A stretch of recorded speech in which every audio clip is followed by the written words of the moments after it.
Hello guys, welcome. स्वागत है मेरा न्यू वीडियो में। तो आज का वीडियो हम लोग क्लास 9th के साइंस चैप्टर 1 का एमसीक्यू को सॉल्व करने वाले हैं। चैप्टर का नाम है हमारे आसपास के कलर। ये 2026 बोर्ड एग्जाम के लिए काफ़ी हेल्पफुल रहने वाला है। तो आइए शुरू करते हैं। पहला क्वेश्चन है, निम्न में कौन पदार्थ है? स्नेह, गंध, घृणा, वायु। वायु जिसका द्रव्यमान होता है वही पदार्थ है। तो इसमें द्रव्यमान किसका है? वायु का है। तो option number D correct answer है। अगला क्वेश्चन है, निम्नलिखित का क्या हो जाएगा? ठंडा पेय।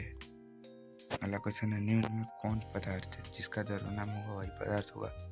किस में द्रव्यमान है? तो कुर्सी हो जाएगा। निम्नलिखित में कौन सा पदार्थ का उदाहरण है?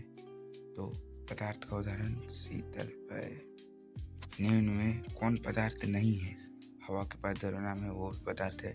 जल के पास भी द्रव्यमान है वो भी पदार्थ है। भोजन के भी द्रव्यमान है वही पदार्थ है। लेकिन यहाँ स्नेह के पास कोई भी द्रव्यमान नहीं है, ये पदार्थ नहीं है।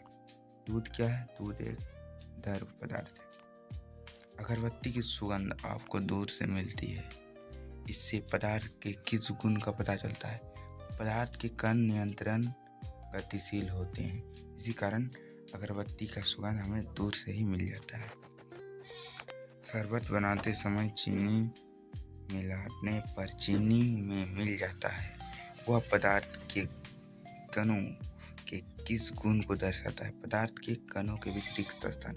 पदार्थ के कणों के बीच कुछ न कुछ रिक्त स्थान जरूर होते हैं जहाँ पे चीनी रहता है। हमें पदार्थ के किस अवस्था के कणों को दिखाया गया है? तो इसका जो कण है वो काफी पास है, तो हो जाएगा ठोस अवस्था। इत्र की गंध हवा में फैलना। दो विभिन्न पदार्थ के कणों का स्वतः मिलना कहलाता है मिश्रण। कोई भी दो विभिन्न पदार्थ मिलता है तो उसका स्वतः मिलना मिश्रण कहलाता है। निम्नलिखित में किस पदार्थ में विसरण की गति तेज होती है? क्या हो जाएगा? ऑक्सीजन। ऑक्सीजन में विसरण की गति तेज होती है। निम्नलिखित में द्रव अवस्था में कौन निश्चित है?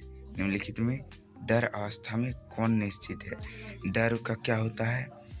आयतन जो है वो निश्चित होता है और आकार अनिश्चित, क्योंकि द्रव को किसी भी सेफ के बर्तन में रख देंगे वो वही सेफ का धर लेता है, लेकिन वो 1 लीटर का है 1 ही लीटर लेता है, इसलिए उसका आयतन निश्चित रहेगा। अगला क्वेश्चन है, किस अवस्था में अणुओं की ऊर्जा अधिकतम होती है? किस अवस्था मतलब अणु ज़्यादा तेज से गति करते हैं? तो गैस अवस्था में अणुओं की ऊर्जा अधिकतम होती है। किस अवस्था में अणुओं की ऊर्जा सबसे कम होती है? तो ठोस अवस्था में, क्योंकि इसका कण काफी सामने होता है। पदार्थ की किस अवस्था की अंतराणविक बल प्रथम होता है? तो ठोस में क्या होता है? सबसे अधिक अंतराणविक बल होता है। निम्न में किस में कणों की अधिकतम गति होती है? गैस की कणों के बीच आकर्षण बल होता है कम, क्योंकि उसका कण काफी दूर होता है, इस कारण से आकर्षण बल वो काफी कम होता है। गर्म करने का गैस का आयतन बढ़ जाता है। गर्म करने पर जल का क्वथनांक है 100 सेल्सियस। जल का क्वथनांक 100 सेल्सियस।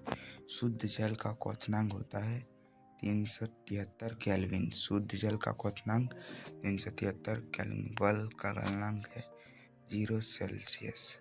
बर्फ का गलनांक क्या है? 0 सेल्सियस। बर्फ का गलनांक कितना होता है? 373 केल्विन। बर्फ का गलनांक कितना होता है? 373 केल्विन।